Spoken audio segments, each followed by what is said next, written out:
Okay, well, good evening and welcome to this inaugural one of the Southwest, well, extended Southwest branch, really. I'm the current chairman, and just in case you are listening, we are looking for other people to help, so sneaky chair there. We'll be looking at a programme of events over the next year. As I say, we're just starting to get off the ground again, so look on the website and on the LinkedIn page, guys. That'll be the best place. We've now got a talk today by Claire Walsh, who's become a good friend and colleague over the years, and I think I'm pretty sure you'd rather hear from her than me. So I'm going to hand over now. I'll mute and I'll disappear and enjoy. Over to you, Claire. Thank you very much, Peter. So as introduced there, my name is Claire Walsh. I'm the Health, Wellbeing and Injury Prevention Manager in the UK and rest of world SHE team in BAE Systems. My background is as a health and safety practitioner. I have been working in the field since I think it was 21 or 22, a proud member of IIRSM as well. So throughout my career, one of the things that has really interested me is the health and safety. We all know that the safety, the things that we can see right in front of us, the machine guarding, the things that could fall, the things that could trip people up, they're always there, right there, front and centre. But the health side of it has always, I think, taken a bit of a back seat, and certainly until the past few years. And when you think about the number of work-related ill health cases that there are, particularly in the UK in comparison to work-related injuries, it's really quite phenomenal, I think, how much focus goes on safety when we can make so much of a difference in health. And latterly, we've been hearing a lot more, I think, about well-being, particularly around mental health. And if we think back to the early 2000s, we saw the introduction of the Health and Safety Executives Management Standards on stress risks at work. And of course, you know, they'll be familiar to all of you, where we're talking about demand, control, support, roles, relationship and change. And when you look at those 6 factors, I think it's very clear that in any workplace, we know that there's going to be those issues happening. That is life. It's what we all deal with in our working lives. When we talk about workplace well-being, we often hear a lot of things that are shiny, things that are interesting, things that are going to capture people's imagination. And what I'd like to talk to you about today is how you can use that interest for the shiny things to talk about how we then get into well-being at work. So we have here the well-being continuum, and workplace well-being relates to all aspects of working life. So from the quality and the safety of the physical environment that we're in, to how people feel about their work, that climate at work and the organisation of work. And that well-being, workers' well-being, is really a key factor in an organisation, any organisation's long-term effectiveness. And that is really very strongly recognised through data and research from various bodies, International Labour Organization, World Health Organization, and in the UK, probably the main one that we're familiar with is the Chartered Institute of Personnel and Development. And they talk about this well-being continuum. So the aim of any wellbeing strategy in the workplace is to encourage both organisational and employee wellbeing.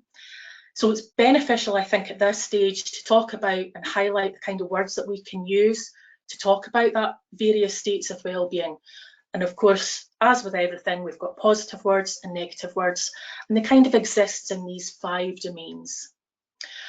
The aim of any strategy that you want to develop is about moving or keeping people in that positive frame. So a healthy workplace, really one that managers and employees can collaborate to use a continual improvement process, which will be familiar to all of you on this call, to protect and promote the health, safety and well-being of workers.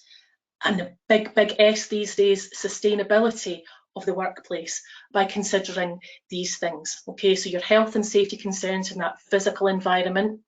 That's a basic need when you think back to Maslow's hierarchy of needs. Safety, security, all of those are essential for us to feel psychologically safe and well at work. You want to think about the organisation of work and the culture.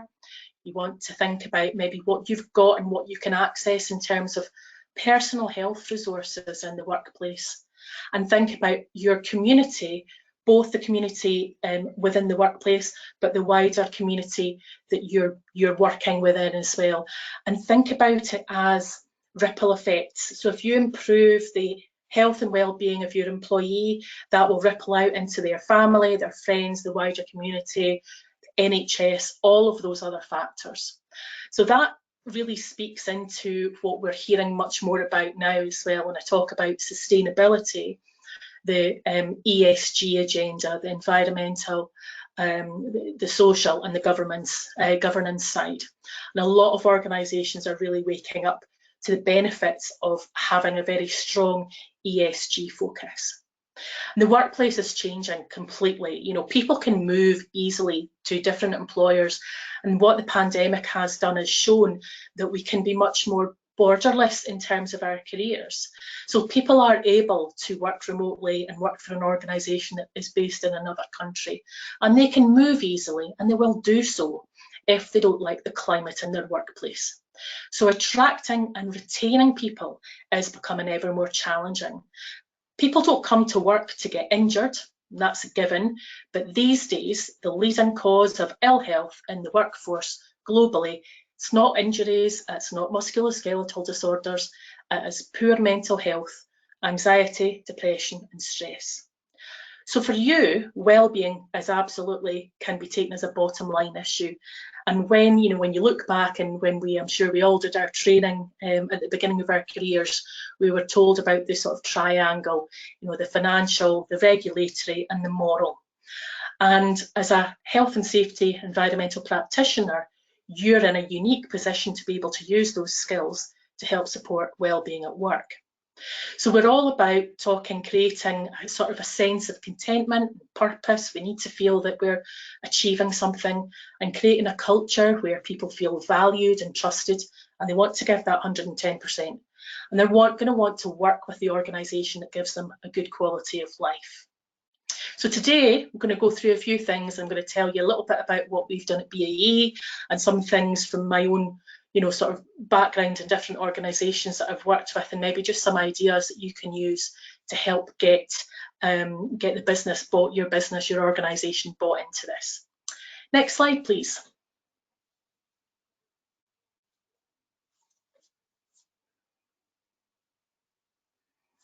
And I think you might have to just click again. There we go. Brilliant, fantastic, thank you. So probably like a lot of you, I get a lot of contacts on LinkedIn offering me services that are going to be beneficial to our employees. I have absolutely nothing against yoga, let me make this clear. But all the bananas, ping pong tables and yoga in the world will not fix an underlying issue that is impacting mental health and well-being at work. In fact, I could be cynical about it, and I could say, well, perhaps some employers want to use those things to encourage their employees to stay longer in the workplace, but that's my own personal opinion. We know as health and safety practitioners that we have to address and remove hazards. Then we mitigate them, and after that, that's the only time then that we're thinking, right, personal protective equipment. We've got to deal with the cause of the issue first. So the CIPD really recognise that to achieve a healthy workplace, an employer needs to ensure that its culture, leadership and people management are the bedrock on which to build that integrated wellbeing approach. And line managers have got a really critical part to play. And when we talk about employee engagement, motivation and wellbeing, they're probably the most important factor. Because the 5 biggest drivers of engagement at work are a sense of achievement, feeling part of a team, the line manager relationship, the ability to decide how to get your work done, and the prospects that you have for your career advancement. And more open, empowering management styles are very much connected to lower levels of stress, higher job satisfaction, and greater personal productivity than command and control styles. And the worst type of management styles will generate up to 4 times more stress than the best. As many as 28% of employees whose managers are secretive or suspicious in their style report that they often feel stressed, compared to just 7% of people whose managers are empowering. And the best management styles, they drive job satisfaction levels by up to 2.5 times higher than the worst. So what happens when you don't have that bedrock? Well, I've been hearing a lot recently about quiet quitting. Quiet quitting for me is a new term for an old concept, employee disengagement. You know, it doesn't mean actually quitting your job, it just means doing what you're required to do, the bare minimum, to get by and then get on with your life. So having a greater work-life balance. But this is arriving in a moment of unprecedented burnout on the back of the pandemic, on the heels of what they've called the Great Resignation, where, you know, about 30% of UK employees either left their job in the last year or are planning to leave it in the next 12 months. And Generation Z, that's workers and people who are aged 18 to 24, they really, really value flexibility and meaningful work. And our next generations, you know, millennials, between about, and Generation Xers, about 25 to 45, a lot of them are quite happily trying new types of work and self-employment. So there's a lot of flux in the job market at the moment, and employers are really starting to feel that pinch. Next slide, please.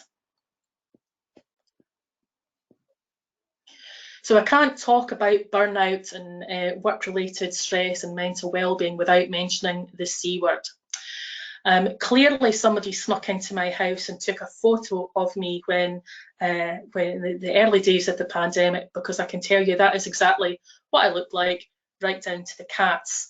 I found it quite difficult at that time, not because I didn't like working from home, because to be fair, I do. I've got, you know, these wonderful cats that can keep me company. Unfortunately, my husband was furloughed, so I had to put up with him, and that was almost going to send me back to the office. But more so for anything, I'm a social person. I like to speak to people, I like to find out what's going on, and I get my strength and my commitment from other people. So that was quite difficult for me. But then there was ups and downs and ups and downs, and I think a lot of people experienced this corona coaster, you know. I won't mention the drinking gin for breakfast. Peter knows me too well and would probably think, yeah, she's not lying there. So remote working has shown us that there are different ways of working that allow us to enjoy our passions and take time out, and not least maybe get 2.5, 3 hours a day back from not commuting. And burnout is a big risk in the workplace, especially amongst, you know, the younger Gen Z professionals in their late 20s.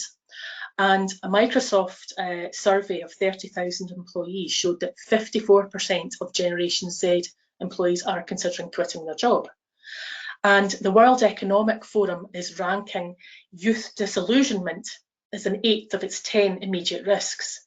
Deteriorating mental health since the start of the pandemic, where 80% of young people worldwide are vulnerable to depression, anxiety and disappointment.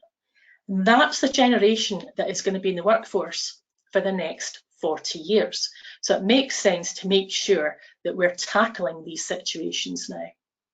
And the annual cost to UK employers of poor mental health at work has increased by 1/4 since the start of the pandemic, up to 56 billion towards the end of 2021, and that's over 2.5% of the UK's GDP. And God knows we do not need to be having any more economic issues at the moment. Next slide, please. The word of the year, permacrisis. We are reeling from the effects of the coronavirus pandemic, war in Ukraine, cost of living crisis, climate emergency, and all of this has consequences for our well-being. Last 2.5, nearly 3 years, it's been almost a constant bombardment of bad news, and many of us will be continuing to feel anxious and that we've lost a sense of control. And if you think back to understanding what causes us poor mental health, this perpetual feeling of stress and pressure and worry is just, that's it, it's constant now. Our bodies, our minds have been constantly bombarded with adrenaline and stress hormones, and it's really difficult to come out of that. So we can't control the economy, climate or conflicts, but as an organisation, we can do something to do with how we respond as a business, but also as individuals. And as experts in understanding and mitigating risks, as health and safety professionals, we can help our organisations recognise the impact that this has on our employees. Next slide, please. So here's one of my favourite slides. I absolutely love this image. And this one happens to be something like 1975 or something, this one. There's one from much earlier, I think in the early 1900s, and it just shows that for a long, long time, there has been a recognition of the impact on performance that stress causes. Now, it's fine if you are an athlete. You want that pressure. You have that pressure. It hits you, you do what it is you need to do, the long jump, you run a marathon, you do whatever it is, and you've achieved it, and then you're at the end of it. But when we have this continual excessive pressure or demands placed on us, we then end up with this adverse reaction of stress. So there is a clear distinction between pressure, which can create that buzz and can be motivating, and stress that happens when that stress becomes excessive, that pressure becomes excessive. So if you think and consider the pressure that we've all been under for the last 2.5, 3 years, and compare it to the known causes of poor mental health at work, you can see just how much the pandemic and the ongoing crisis is going to be affecting employee performance. So more than ever, understanding that external factors in people's lives outside do affect mental health at work is hugely, hugely important. So this stress and performance curve, this response curve, shows us that one of the most notable effects of stress on us is a change in performance. So it shows as the level of stress increases, the performance level also increases to the point of where we get this healthy tension, also known as eustress. Near the point of fatigue in the middle, we're in this comfort zone, and those are the range of stress levels that we can manage absolutely, and it facilitates good performance levels. But as stress begins to be overwhelming or excessive, the person can reach a point of fatigue, and that performance level starts to decline. And the ultimate end of overwhelming stress, which is often called burnout, can be exhaustion, ill health, or breakdown. So as we see it here, the graph shows us that performance levels can increase when that stress management is effective. And the stressors, such as pressure, demands, they can facilitate a stress response and thus a higher level of performance. So my example of an athlete, they're doing what it is they do because of that pressure that's based on them for that finite amount of time. But we can't run a marathon of sprints. We have to take a break, and we have to be able to refresh and recoup our energy. So when you're constantly bombarded with pressure and stress all the time, it becomes harder and harder and harder, and that's when you start going in that orange and red zone. So we know that by as we grow in our lives and in our careers, we know that as we develop, we can probably take a bit more. So when I think back to 20, 25 years ago, what caused me feelings of extreme pressure then, or what I would say stress, is very different to what it is now. And that's because as we move along our experience line, our ability to stretch comes into it. So we can stretch, we learn. We've probably all had an experience where we've been working on something and it's been really, really challenging. But at the end of it, we've thought, I've learned something from that, and you've carried out a bit of personal reflection. You've thought, how could I do that better? And whether you realise it or not, that is actually then equipping you to deal with that the next time. and your perfect point, your peak performance point keeps moving, and it keeps moving to the right. We're like lobsters. Lobsters are soft, mushy animals with a hard shell. And as a lobster grows, its shell feels tighter because the shell doesn't break. So the lobster feels that pressure, that tension as it grows, as an opportunity for change. So it goes away under a rock, it sheds that shell, and it grows a new one. And while it's grown a new one, it's vulnerable. And we sometimes need to think of ourselves as the lobster, because we can grow the new shell that gives us more room for growth, but during that period of rest and recuperation, we can be a bit vulnerable. So we often need to think about as well that, the areas of low pressure can be just as bad. When people are bored, not challenged, even if the task that you're doing is really, really important, if you don't have the right amount of pressure, your attention and your concentration will wane. And again, I can think of plenty of examples where I've been looking at something going, I really need to do this, but that looks much more interesting instead. And, going off and challenging myself differently and thinking, well, that's much more interesting. And this area of best performance is we get to know ourselves, and we should be looking to sit in the middle there. So we often think about stress as being things that exclusively press on us in our lives from outside, maybe, family disagreements, unreasonable managers, financial troubles, but so many things. So the majority of stress in our contemporary life is physiological in nature. It's not the events that cause us stress, but it's how we respond to it.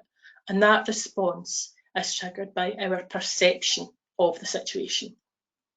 So being constantly in that stretch zone can lead to strain. So that sustained demand without recovery will get people into there, and then they get prolonged time in there, then they're overwhelmed and burn out. So healthy and sustainable high performance happens when people can move between comfort zone and the stretch zone, because our brains are not designed to always be on, and we need that period of recovery. And during that period, if you remember the lobster, you're a little bit vulnerable, maybe go away under a rock somewhere, metaphorical rock, and recover, and then come back to it bigger and better. Next slide, please. So here's another one of my favourite descriptions of things. Again, you'll all be familiar with the hierarchy of control, and I mentioned it earlier on. When we talk about stress in the workplace, we can think about that hierarchy of control, absolutely.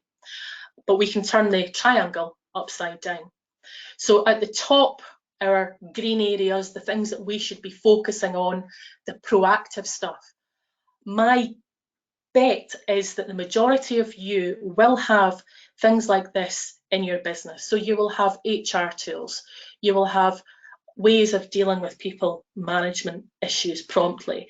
You'll have safe working environments that have the right amount of resources for hopefully people to do their job. You'll have team meetings, you'll have one-to-ones, workload management, a direction, all of these things. And when these things are in place, these are, again, back to that bedrock, these are the things that can really help prevent work-related stress and improve well-being. And you'll see quite clearly that there are no bananas and ping pong tables in that green area. The next bit that we think about is the supportive element. So life happens, things happen at work. There are times when people need support. And often that is where a lot of organisations might be starting at.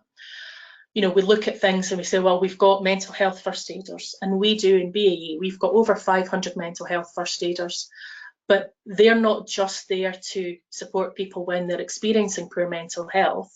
We use them as part of our proactive side to help raise awareness of the things that you can do to support your health and well-being. You might have employee assistance programmes, you've got access obviously in the UK to the NHS and primary care, making sure that people use things like compassionate leave or discretionary absence. And a great example of that is just the ability of a manager to ask their team member, what do you need? Not to try and assume for them and not to try and fix them.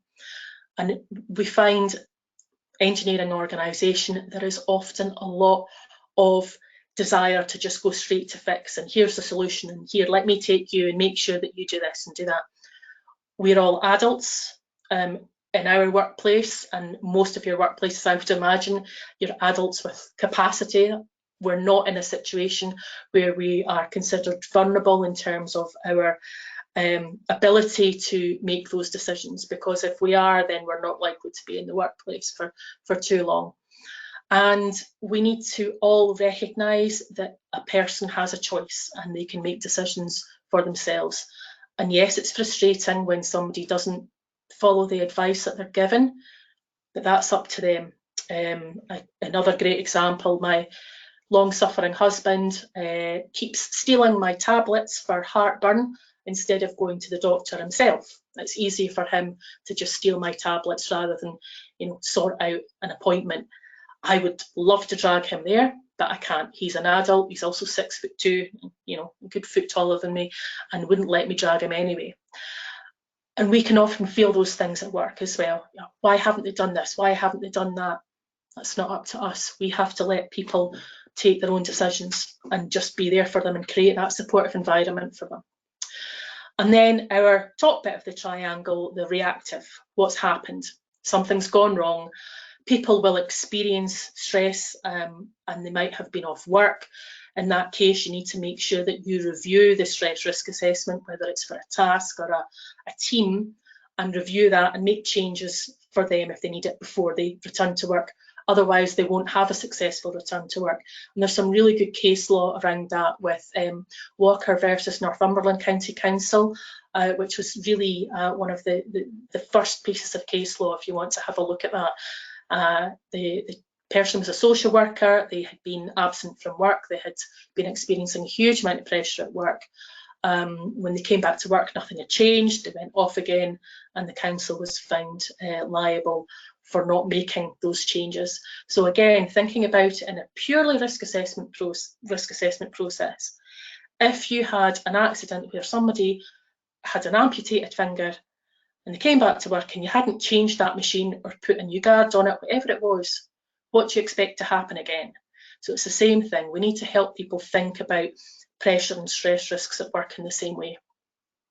We know things like sickness absence will often be masked by other things. People might feel concerned about saying, well, I'm off with mental health issues, and they might say things like, well, I've got a headache, I've got diarrhea and vomiting, all of these things that can sort of be used to almost cover it up.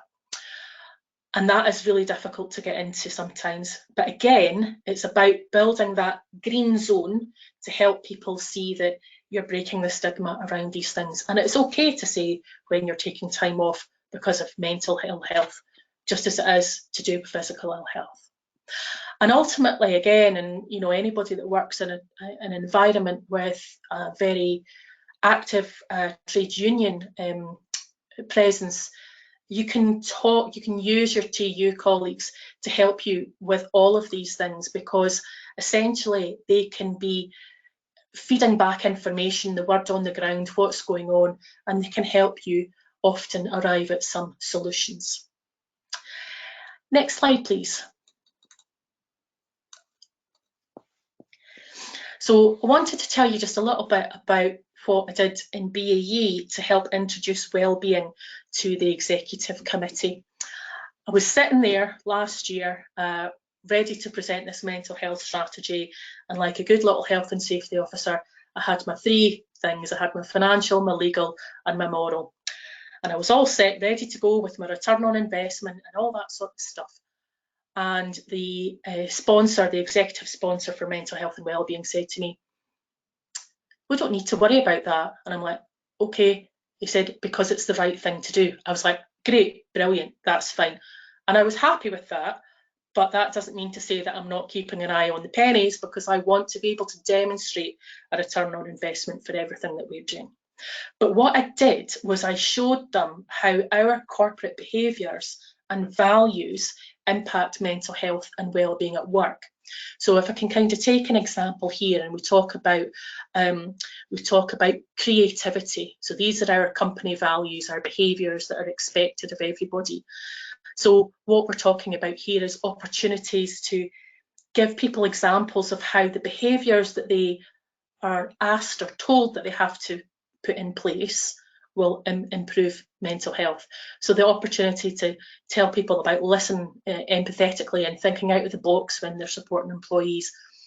And again, an engineering focused business is very focused on process. People aren't processes. You might think that they'll go from A to B to C to D. They won't. They'll go to A to F and halfway around before they come back to B again. So that's something that is really, really key. So look into your values, your objectives, your organisational commitments, all of these things, and you can turn whatever you need from there into something that is going to improve mental health and well-being in your organisation. So I found that really quite helpful way to do it. And I think as well with what we did last year, again, you know, we're a very large organisation. We've got coming up to 45,000 employees throughout UK and rest of the world that I cover, and then we have another big batch of employees that are under our Inc. business in the US. One of the biggest challenges for me is the fact that all of these businesses operate in a federated approach and have done for years. So there's a big cultural change there. And some of them want to go and do something because they think that's the right thing and it's with the best of intentions. But when we look at this as a corporate whole, we've got to make sure that everything is as consistent as it can be. So essentially transferable to whatever country we're looking at, but also moldable to that country and their particular requirements, whether it's geographic, whether it's political, no matter what's going on. And using this corporate behaviour approach, I find to be really helpful for that, because then it doesn't matter what country we're talking about. So that was those. As I say, I think I found that really useful, and if I can offer some advice, that might be a good way to start if you're looking for a place to start. Next slide, please. So we've got a number of things that we had already in place before we sort of launched our strategy last year. Things like our employee assistance programs, and you know, a lot of people just equate them with after the event or counselling type of stuff. Most of them will offer all sorts of proactive activities, so things like better understanding of mental health, opportunities to learn mindfulness, techniques to help you cope with difficult times, because life is about throwing us difficult times. You know, I'm yet to meet somebody who's had an entirely easy life. And you can use those in different ways. So get people to think about what the EAP can do to prevent, rather than just be there in that reactive space. We also, as I say, have over 500 mental health first aiders now, and we run that programme under the Mental Health First Aid England banner, because that is a globally recognised standard of training. So it started in Australia, and then it sort of spread throughout the world. So even though we've got employees in other geographies, if they've done that training, then we know that they've all had that same level of training. It's just been appropriate for their business area. So for example, they wouldn't be talking about the NHS in Australia or Qatar or something like that. So that, you know, it's all tailored appropriately. And we have set up a network within the business for the mental health first aiders to be able to learn more about different topics. So we'll run webinars or other sessions on things like suicide prevention and what our EAP does, because you'd be surprised at what the perception of these things can be. We also use the mental health first aiders, as I say, to be part of the things that we do, like road shows or events, and really, again, kind of feedback that knowledge on the ground. The next thing that we used was Unmind. So we launched the Unmind platform in May last year during Mental Health Awareness Week. That was a phenomenal time. So launched it to the UK and rest of world population over a period of 5 weeks. I don't think my brain has recovered from them. I had to go and sit under a rock for quite a while after that. You know, my little lobster brain was pretty much done.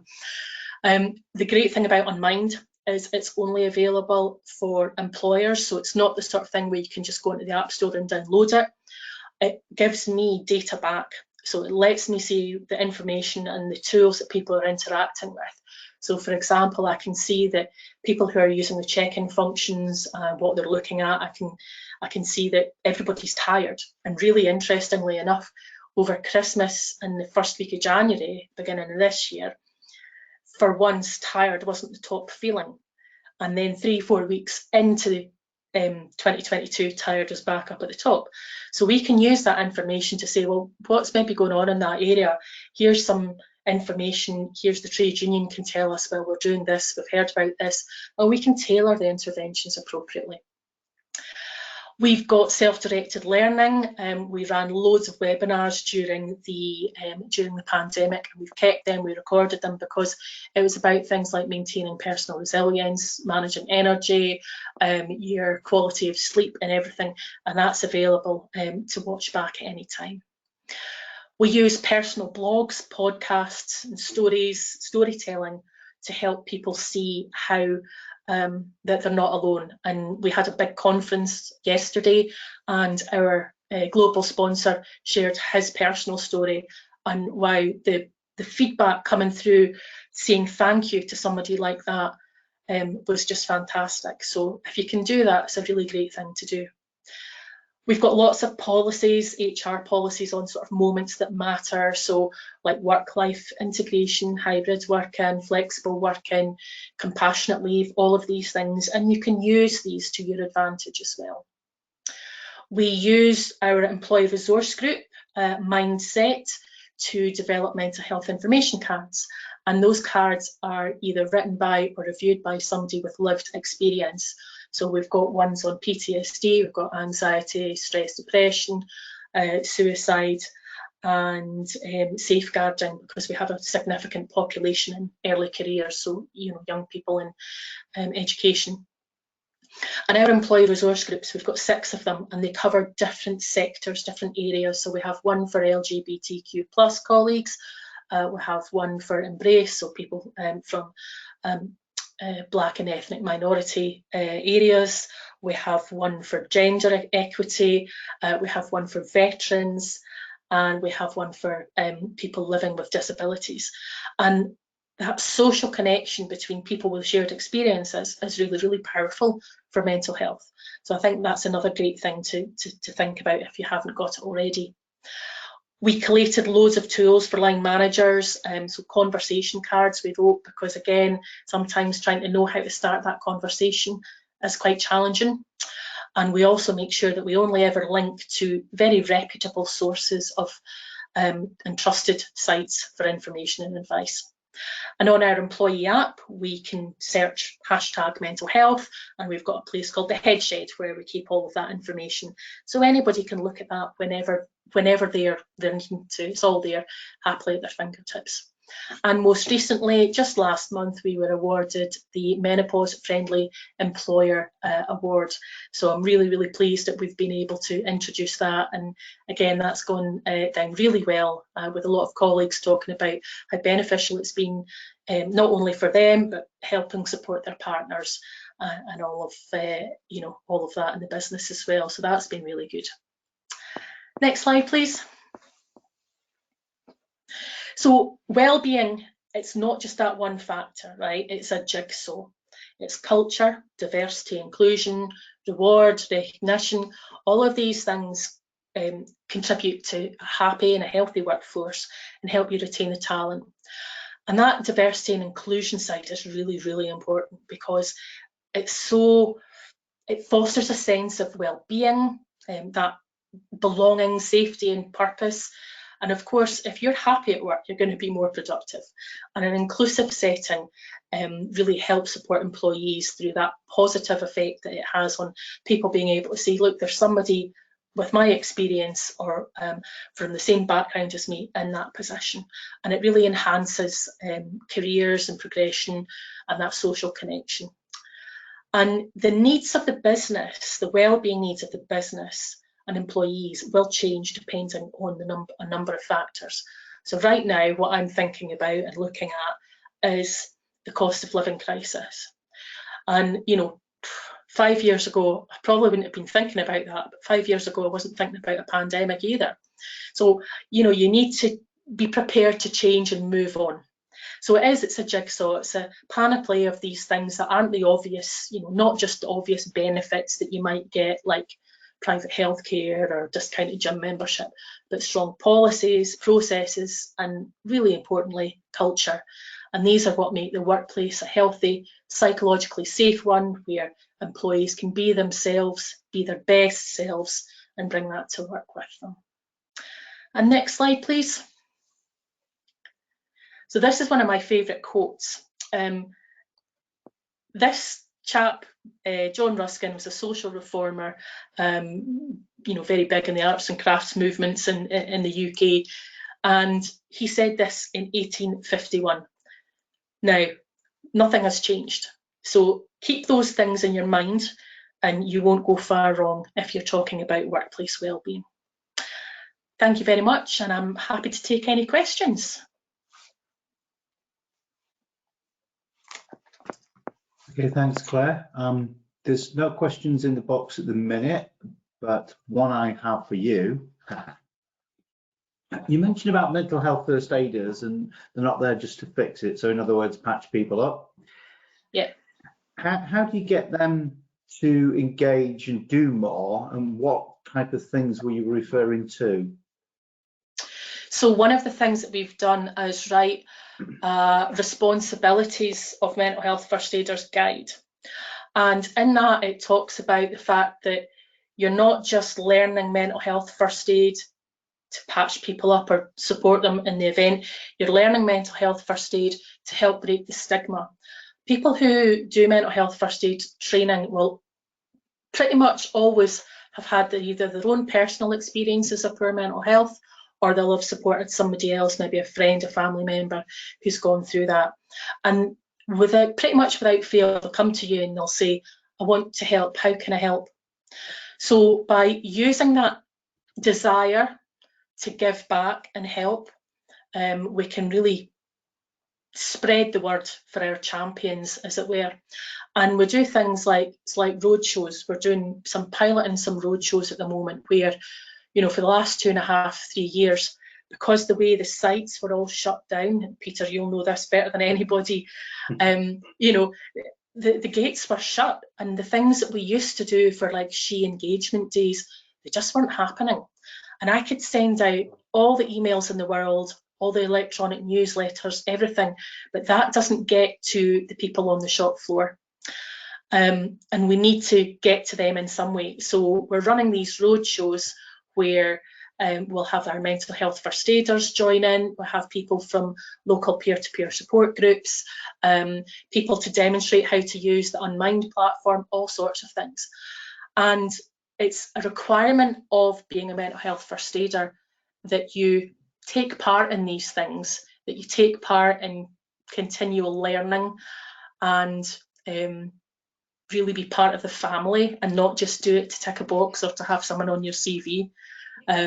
So before anybody gets to do the training, they have a discussion with the business's mental health first aid lead who goes through that with them. It's kind of like an interview, but it's not up to the mental health first aid lead to say, yeah, you're a good guy or you're not. But by signing and agreeing to the training, them and their manager are agreeing that they are the right person, that they'll be able to get the support to do it, and that they'll take part in these things that we want to do. So the other question that's come up around mental health first aiders now is with the number of people, you said 500 plus, was it? Over 500, yeah. So are you seeing any sort of like come back in terms of those being impacted by the things that they're dealing with? So what was really interesting was during the pandemic, we genuinely thought that both the mental health first aiders and our employee assistance programme would suddenly see this demand, and we didn't. It just didn't happen. And what was interesting about that, I think, was it because people weren't at work? They weren't physically in the workplace, therefore they weren't exposed to some of the things that might get them to go and seek that support. So with the thing about mental health first aiders and supporting the supporters, if you like, our training provider has got ongoing support. So if a mental health first aider needs that support, needs to like decompress, talk about the situation, they can use the employee assistance programme, or they can use our training providers and have a one-to-one conversation and just go through it. But we encourage the mental health first aiders to talk to each other as well, to be that, you know, their own network. Yeah. Okay, that makes sense. The network then as well. I forgot about that, and the question obviously didn't reflect that. There's one other question that's come up, and that's around mindset groups. With the number of employees you've got, that can be quite a big diversity. In smaller organisations, diversity and inclusion is somewhat harder. Do you have any top tips for, I don't want to say diluting, I mean, bringing it down, shrinking it? Yeah. So with any organisation, and particularly if anybody works in local government or NHS, you know, public services, you'll be kind of familiar with the idea that your employee makeup should be reflective of the community that you work in. In a private organisation, that will often not apply. So yes, you will often be full of the same type of people, and because people will often employ people just like themselves, and that loses then the opportunity to have the benefits of a diverse workforce, because people who see things differently, it just, you know, it turns into an echo chamber basically. So for smaller businesses, I think there's some real opportunities to target perhaps areas that you haven't got. So perhaps you might, you know, if you're an engineering organisation, you might want to look at some of the STEM support businesses, whether you start and look and see what your makeup, your employee, gender balance, ethnicity, backgrounds, culture, look at the data, and then say, well, is there an area that we think we can increase and improve? Because if you have an employee resource group that's still made up of, and I'm going to say this, old white men, sorry Peter, it's not going to be any different. You need to bring in the people with that difference of life experience. So start, you know, look at your data, look at your employee demographics, and take it from there.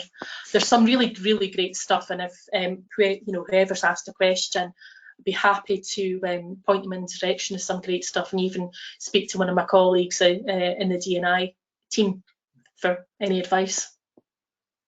Okay, that's everything that I've got here, and I'm conscious that people have got lives to lead as well. Hopefully that's been what we call useful. I've certainly found it useful, found some interesting stuff there, Claire, and I've listened to you a number of times. I never get tired of listening to you, so thank you. It's much appreciated, and thank you all for coming on and listening. As I say, this will be available. Julie, do you need to say anything else before we? I just wanted to thank Claire as well for an excellent presentation. They don't always keep my interest. I run so many, but I really enjoyed it. So thank you. Without people like you volunteering your time, we wouldn't be able to put on these excellent benefits for members. And thanks, Peter, for hosting this evening. As Peter mentioned earlier, if anyone would like to volunteer for the Southwest branch, please drop an email to branches@IIRSM.org. And then that just leaves me to wish everyone a good evening and remind you that this will be uploaded onto the IIRSM YouTube channel in the next couple of days, and your attendance certificates will come out this time tomorrow. So good evening, everyone. Thank you for having me. Cheers then. Bye. Bye-bye.